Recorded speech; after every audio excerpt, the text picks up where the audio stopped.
Right now, Mormon families are fleeing to the U.S. from Mexico in fear after their loved ones were gunned down by a violent drug cartel less than 100 miles from the Arizona border. Our next guest is calling for cartels to be designated as foreign terrorist organizations. Texas Congressman Chip Roy joins us now. Congressman, thanks for being here. So can you talk to us?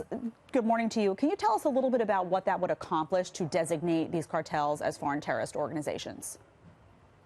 Well, thanks. Well, President Trump was right back in February to say that he was seriously considering designating these specific dangerous cartels as foreign terrorist organizations. I introduced legislation in March calling on the State Department to do that. It's critically important for the reasons you all have been discussing this morning. We literally have a fire going on in our backyard just across the Rio Grande River in Mexico.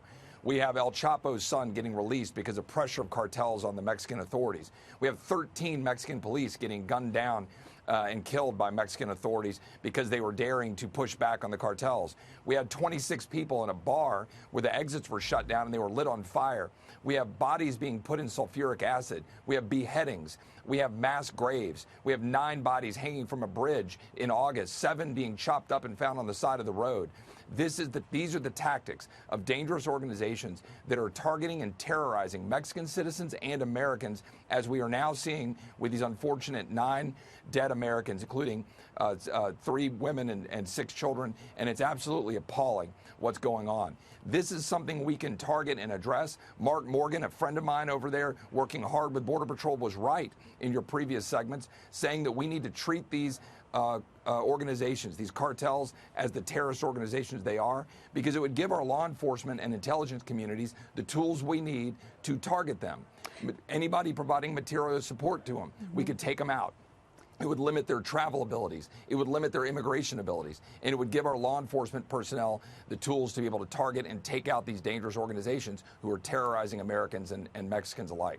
President Trump tweeted on this on Tuesday, saying this is the time for Mexico, with the help of the United States, to wage war on the drug cartels and wipe them off the face of the earth. We merely await a call from your great new president. So what should the role of Mexico and the Mexican government be here? Do they want our cooperation? What should our involvement be? Talk about that potential collaboration and what it would mean.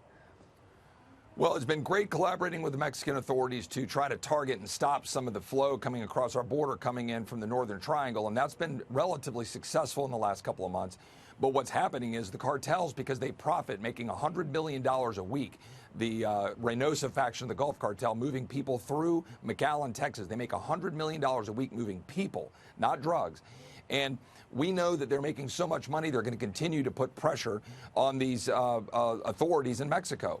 So I think we need to act somewhat regardless of what the Mexican authorities are doing in order to target stopping these organizations who are harming our national security interests. We can do it in concert with the Mexican authorities, but they're under fire.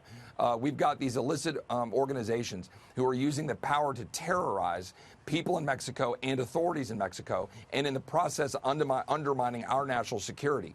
I frankly am tired of bureaucrats at the State Department sitting around waiting while the president seems to get it. The president seems to get that we need to recognize them as terrorist organizations, but he's got people around him in the White House and the State Department who are refusing to actually do it. So my question to the State Department is why? If Tamaulipas is a level 4 state, as declared by the State Department, saying that no American should travel there, literally across the Rio Grande River, what's holding the State Department back from recognizing that the Cartel del Noreste of Los Zetas, or the Reynosa faction of the Gulf Cartel, or the Sinaloas, or any of these dangerous cartels should be recognized as the terrorist organizations that they are? Yeah, well, I think that we should get behind the president and what we're trying to do to stop these dangerous cartels. Well, Congressman, thanks for being here today and for weighing in. We obviously await the president's action on this and appreciate your input. Thanks so much.